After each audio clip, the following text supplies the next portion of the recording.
Maraming nagtatanong sa akin, bakit nga daw ba ako nagre-review ng Rusi na motorsiklo? Sulit nga ba talaga ang Rusi? Alamin natin ngayong araw. May mga bago kasi tayo netizens na nagtataka kung bakit nga daw ba ako nagre-review ng Rusi. Kasi sa lahat ng may mga pangalan na motorcycle review at motovloggers, kadalasan talaga ay hindi na nagre-review ng Rusi. Pero kagaya natin na kahit papano ay may pwesto o pangalan na sa industriya, ay nagtataka sila, ba't daw nagre-review pa ng Rusi? Patapon naman daw ang Rusi, sirain, pag nasira, suri, disposable, at madami pang ibang mga bash na nagaganap kapag nire-review natin sila. Iniisip ng iba ay sponsored ako ni Rusi, pero never ko na-meet kung sino bang may-ari ng Rusi, sino bang in charge dyan. In fact, kapag pumupunta nga ako sa kasa ng Rusi, madalas ay pinapaalis pa ako. Sadya nagkaroon lang ako ng isang connection doon sa Rusi Kanlalay na kung saan naging kaibigan ko yung isang staff nila kasi yung nagtitimbre sa akin kung may bagong labas nga ba na Rusi. So, bakit nga ba ako nagre-review ng Rusi netizens at sulit nga ba siya? Let me just tell you a story kung bakit ako nag-umpisa na alam din sigurado ng mga netizens natin na matagal na nakasubaybay, pero para sa mga bago, ito yung kanyang storya. Nung nag-lockdown kasi netizens, pare-parehas naman tayo may pinagdadaanan sa buhay, pero yung sa akin kasi, parang yun yung masasabi kong rock bottom na ng buhay ko by that time. Nagpatong-patong kasi lahat ng problema ko noon na sinabayan pa ng lockdown. Broken hearted ako, nag-resign ako sa trabaho, wala kami nare-receive na ayuda, pinansyal sa gobyerno. Ang pinakalas doon ay nag-away pa kami ng kaibigan ko. Nakiki-internet lang ako dati up to 20,000 subscribers kasi wala kaming internet sa bahay. Tapos, nung last na parang sinubok na ako ng panahon na wala ng pera, wala ng jowa, walang lahat, pati yung kaibigan na wala pa, pati yung tools, doon ako nakiki-laptop, doon ako nakiki-internet na wala pa. Yun yung rock bottom ng buhay ko. Plus, may utang pa ako, nahuhulugang motor, which is yung Mio Soul I-125. Buti na lang, nagkaroon ng palugit noon na hindi pahatakan yung motorsiklo at magkaroon ng 2 months na grace period para ma-figure out mo kung paano mo siya huhulugan. So, nung na-reach ko na at natanggap ko na sa sarili ko na mababatak yung motor ko, anong gagawin ko? Malinaw sa isip ko na mas makakagalaw ako kapag may motorsiklo ako na gamit. Kaya, pagising ko ng umagang yon ay dumaretso ako sa Rusi dealership. Gamit-gamit yung GoPro ko na wala din akong tools for edit kasi yung kaysa isang cellphone ko pinang-e-edit ay nalaglag habang nagre-review ako noon at nasagasaan ko pa. So, nagkaroon ng crack sa gitna. Tapos yung laptop ko, nilanggam pa. At dahil wala na akong pang-edit, ginawa ko, pumunta ako doon sa Rusi dealership dito sa Tagapo at nag-start ako na tignan kung ano nga ba itong motor at potential nito. Nasa gulat ko ay nakita ko na affordable pala siya para sa masa. So ako mismo ay nag-iisip-isip na kung sakasakali man na mababatak yung motorsiklo ko ay yung Rusi, yung something na pwede kong ipamalit dahil ang kailangan ko lang naman ay isang motor na kaya kang dalhin from point A to point B. Dahil alam ko sa sarili ko na kapag wala akong motor that time at nabatak yung motor ko ay mas lalong hindi ako makakagalaw para gumawa ng pera. Willing na akong pasukin lahat ng bagay na pwedeng mag-create ng pera by that time. Delivery rider at kung ano-ano pa. Meron kasi mga motor sa Rusi na 1,000, 2,000, makakapag-uwi ka na ng motorsiklo. Tapos, maliit na yung down payment, maliit pa yung monthly. Kaya ako, nagkaroon ng interest na i-review siya kasi alam ko sa sarili ko by that time at nakaka-relate ako dun sa mga tao na limitado lang talaga yung budget at kailangan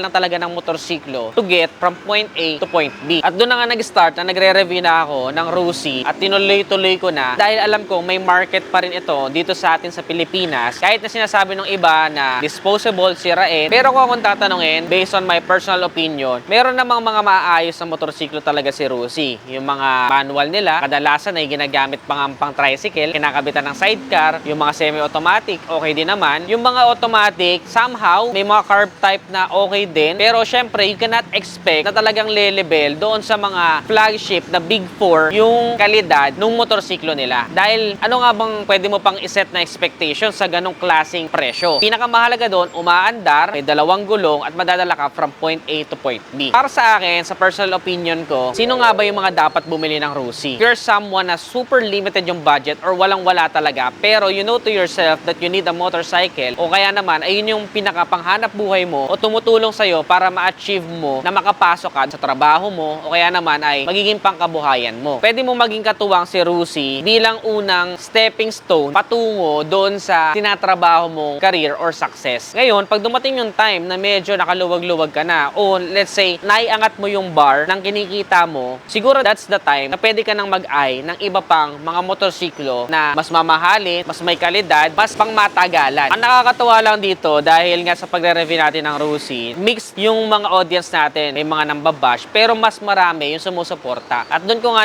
nalaman na meron palang mga Rusi owners, years and years na yung kanilang Rusi na motorsiklo, kaya nagkakaroon sila ng testimony na tumatagal din ang Rusi, depende nga lamang sa pag-aalaga ng owner. Kahit naman siguro branded na motorsiklo, kung harabas ka magmaneho, hindi ka nagpapa-change oil, hindi ka nagpapa-maintenance ng matino, magkakaroon ng problema, di ba? Kung alam mo na nga na yung motorsiklo mo ay hindi na nga the best pagdating sa kalidad, siguro bumawi ka na lang sa pag-take care at pag-aalaga sa motorsiklo mo para ma-maximize mo kung hanggang kailan mo siya magagamit o tatagal. Pero nakakatuwa, netizens, dahil blessed pa rin tayo ni Lord, nagkaroon tayo ng moment na tumitingin na tayo ng Rusi. Kaya ngayon, bilang pagtanaw, pabalik sa kung saan ako nagsimula, kaya ako patuloy na nagre-review ng Rusi magpahanggang sa ngayon. At nakakatuwa din kasi maraming taong sumusuporta pa rin every time na nagre-review tayo ng Rusi, even though na medyo malayo na talaga yung narating natin compared doon sa dating sitwasyon na yon. Kaya nagagawa ko pa rin na mag-review ng Rusi up till now na nakabuo na tayo ng pangalan sa industriya ng motovlogging. Para naman sa mga netizens natin dyan na nagtataka, pure information ang inihatid natin eh. So wala tayong kinikilingan, di ba? Ika nga nila, dapat walang kinikilingan, walang pinoprotektahan. Serbisyong totoo lamang.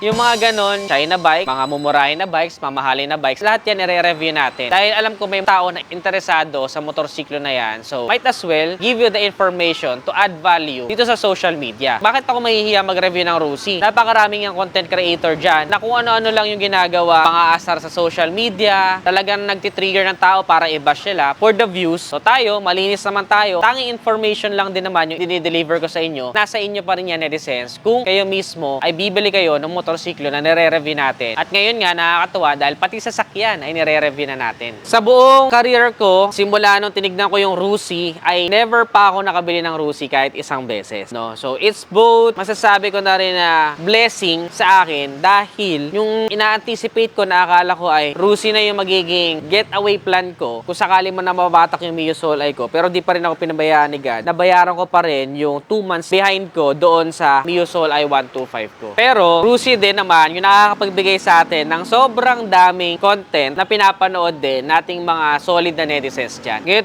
2025, makikita nyo pa rin ako na nag-review ng Rusi every now and then. Kung sakali man na makita ko na may mga bago silang unit, interested tayo dahil nakakatawa din. As time goes by, sa 5 years ko dito sa industry, na going 6 na ngayon 2025, nakikita ko rin yung growth ng mga bagong lumalabas sa motorsiklo at ngayon nga ay nakapag-widen pa tayo ng audience kasi pati mga bagong sasakyan na lumalabas ay nare-review na rin natin. So yun lang, netizens, ang aking quick, personal, and raw vlog para kahit papano ay meron kayong glimpse and idea kung bakit nga ba ako nagre-review ng Rusi. Naakala ng iba na sponsored ako ni Rusi pero nising kong duling ay walang binigay sa akin si Rusi. Kahit isang motorsiklo, walang binigay sa akin si Rusi. Hindi ko kilala kung sino may-ari ng Rusi. Hindi ko kilala kung sino in charge sa Rusi. May mga tumatawag pa nga sa akin na influencer eh. Ned, meron ka bang discount sa Rusi? Bala ko kasing kumuha nung Rusi na ganito eh. Rusi na ganyan eh. So, wala tayong connection kay Rusi. Pure information lang kung bakit ko siya nire-review. And I think part na siya nung career ko, part na siya ng pagkakakilanlan sa akin na walang pinipiling motorsiklo, lahat i-vlog natin at i-review. Para sa inyo ba, dapat ko na ba itigil ang pagre-review ng Rusi? O itutuloy-tuloy ko lang kasi meron siyang history sa buhay ko. Comment nyo naman sa ibaba. Ano pa kaya mga ibang motorsiklo ang gusto yung i-review natin next vlog? Comment your suggestions below. Kung nagustuhan mo to, don't forget to give this video a thumbs up. Subscribe. Again, this is Ned Adriano. Always keep it cool and ride safe always.